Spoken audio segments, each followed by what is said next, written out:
رب لك الحمد كما ينبغي لجلال وجهك وعظيم سلطانك. يا رب لك الحمد حتى ترضى، ولك الحمد إذا رضيت، ولك الحمد بعد الرضا، ولك الحمد أبدا أبدا. وأشهد أن لا إله إلا الله وحده لا شريك له، وأشهد أن محمدا عبده ورسوله صفيه من خلقه وخليله، بلغ الرسالة وأدى الأمانة ونصح الأمة، وكشف الله تبارك وتعالى به الغمة. بأبي أنت وأمي يا رسول الله. الله أكبر الله أكبر الله أكبر، لا إله إلا الله. الله أكبر الله أكبر ولله الحمد. الله أكبر كبيرا والحمد لله كثيرا، وسبحان الله بكرة وأصيلا. الله أكبر الله أكبر، ما حج حاج واعتمر.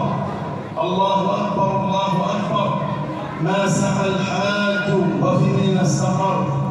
الله أكبر الله أكبر، ما سعى الحاج وطاف ورمى الجمرات والجمرة والجمرة الكبرى. الله أكبر الله أكبر على كل من طغى وتجبر. يا كرام، سئل النبي صلى الله عليه وسلم: أي أعمال الحج أفضل؟ ومن سأل هو أبو بكر رضي الله عنه، يسأل النبي: يا رسول الله، أي أعمال الحج أفضل وأعظم عند الله تبارك وتعالى؟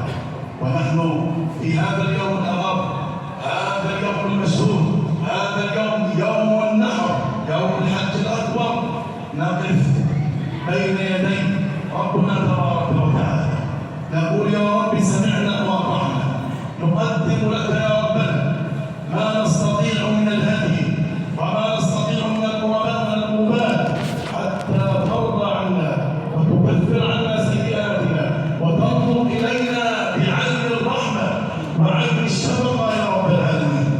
قال: يا رسول الله، أي أعمال الحج أفضل؟ فقال بأبي وأمي صلى الله عليه وسلم: العج والثلج. العج هو تعلية الصوت بالتلبية: لبيك اللهم لبيك، لبيك لا شريك لك لبيك. يعني الحجيج أصواتهم بالتلبية. أما الثلج فهو سكلات الدماء من الأضاحي ومن القربات التي يتقدم ويتقرب ويتزلف بها العبد في هذا اليوم العظيم، هذا اليوم المشهور الذي ينهض العبد الدماء من أجل أن يرضى رب الأرض والسماء. لكن يا كرام، في هذا العمل وفي هذا الأمر أمر عظيم مربوط في هذا العمل، ألا وهو النية الخالصة المخلصة لله تبارك وتعالى. لأن الله تبارك وتعالى قال: لن ينال الله لحومها ولا دماؤها ولكن يناله التقوى منكم. ينظر الله تبارك وتعالى إلى قلوبنا، ينظر إلى هذه الأعمال، إلى من تتجه، عشان فلان يكون ضحى، فلان مع فلوس، فلان ما انتصرش. لا يا الله، التقديم التضحية وتقديم الهدي يجب أن يكون خالصا مخلصا لوجه الله تبارك وتعالى. عن أبي بكر رضي الله عنه قال: وقف صلى الله عليه وسلم يوم النحر بعد رمي جمرة العقبة الكبرى، وقف خطيبا للناس فقال لهم: أي يوم هذا؟ فسكت الناس، وقلنا: لعل النبي صلى الله عليه وسلم يسميه بغير اسمه. قلنا: الله ورسوله أعلم. ثم قال: هذا يوم النحر. قالوا: بلى يا رسول الله. قال: أي بلد هذا؟ سكت الناس وقالوا: لعل النبي صلى الله عليه وسلم يسميه بغير اسمه. قال صلى الله عليه وسلم: أليس البلد الحرام؟ قالوا: بلى يا رسول الله. قال بأبي وأمي صلى الله عليه وسلم: إن دماءكم وأموالكم حرام عليكم كحرمة يومكم هذا في شهركم هذا في بلدكم هذا. والحاضر يبلغ الغائب، ولعل حاضر أو سامع أفضل من مبلغ. ولا ترجعوا بعدي ضلالا يضرب بعضكم أعناق بعض. ألا اللهم قد بلغت، اللهم فاشهد، اللهم قد بلغت، اللهم فاشهد، أو كما قال صلى الله عليه وسلم. دعوة من النبي صلى الله عليه وسلم في هذا اليوم العظيم، هذا اليوم الأمر أن لا نرجع، والأحقاد في قلوبنا، والحسد في قلوبنا، والضغينة في قلوبنا، بل يجب أن نرجع. وقد جعلنا هناك تخلية وتحلية، خلينا الأحساد والأضغان والأحقاد جانبا، ووضعنا بدلا منها المحبة والمودة والطيبة والقرب من الناس ومحبة الناس.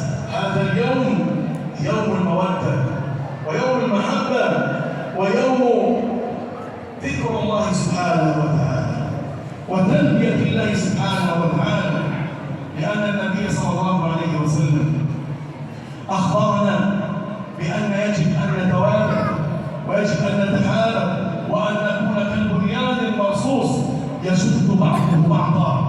مثل المؤمنين في توابهم ومحبتهم كمثل الجسد إذا تداعى له سائر الجسد بالسهر والحمى، أو كما قال صلى الله عليه وسلم. كالجسد الواحد إذا اشتكى منه عضو، اشتكى منه أي جزء من الجسد، كل الجسد لا يستطيع النوم، لا يستطيع الاستقرار، لأن هناك جزء في هذا الجسد يعاني ويئن. فهكذا شبه المجتمع المسلم مجتمع متراص، مجتمع متحاب. يجب أن يجعل الأحقاد والأحساد تحت قدميه ويطلقها ثلاثا من أجل الله تبارك وتعالى، احتساب الأجر من أجل الله تبارك وتعالى. ليس الواصل بالمكافئ، ولكن الواصل الذي يوصل من قطعه، أو كما قال صلى الله عليه وسلم. الإنسان يجاني أنت أروح ما جانيش، مش هروح. لا، في هذا اليوم بدنا نتجاوز كل هذه الأمور، نتجاوز المسائل أو الأشياء التي تجعلنا حائلا ما بيننا وبين أرحامنا في هذا اليوم. إذا يا كرام، يجب أن نعزز في هذا اليوم محبتنا ومودتنا وقربنا وتآلفنا، ونرسل المحبة على شفاه جيراننا وأحبابنا وأرحامنا، ولا ننظر إلى المشاكل والأمور التي لا ينبغي أن نقف عندها في هذا اليوم. أقول قولي هذا وأستغفر الله اليوم.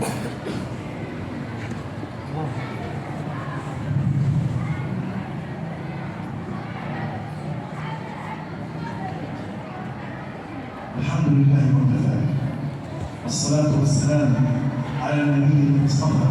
الله أكبر، الله أكبر، الله أكبر، لا إله إلا الله. الله أكبر، الله أكبر، ولله الحمد. من سره أن ينسأ له في رزقه ويبسط له في أثره فليصل رحمه. هذا اليوم يوم صلة، هذا اليوم يوم اتصال ما بيننا وبين الأرحام. إنسان يقول أنا ما ذبحتش، والوضع صعب، مفيش فلوس، مفيش رواتب، هناك أكثر من وسيلة بين يديك لتصل رحمك. ما معك فلوس تتصل بالجوال، تتصل على الواتس، تتصل على الماسنجر، حاول تصل رحمك بأي طريقة من الطرق، ولا تقطع الرحم مهما كان الأمر ومهما كان العذر. لأن يا كرام والله قال صلى الله عليه وسلم لن يدخل الجنة قاطع، أي قاطع رحم. الإنسان ما وصل رحمه في رمضان، وما وصل رحمه في العشر الأواخر من رمضان، وما وصل رحمه في العشر الأوائل من ذي الحجة، فليصل رحمه في هذا اليوم العظيم. هذا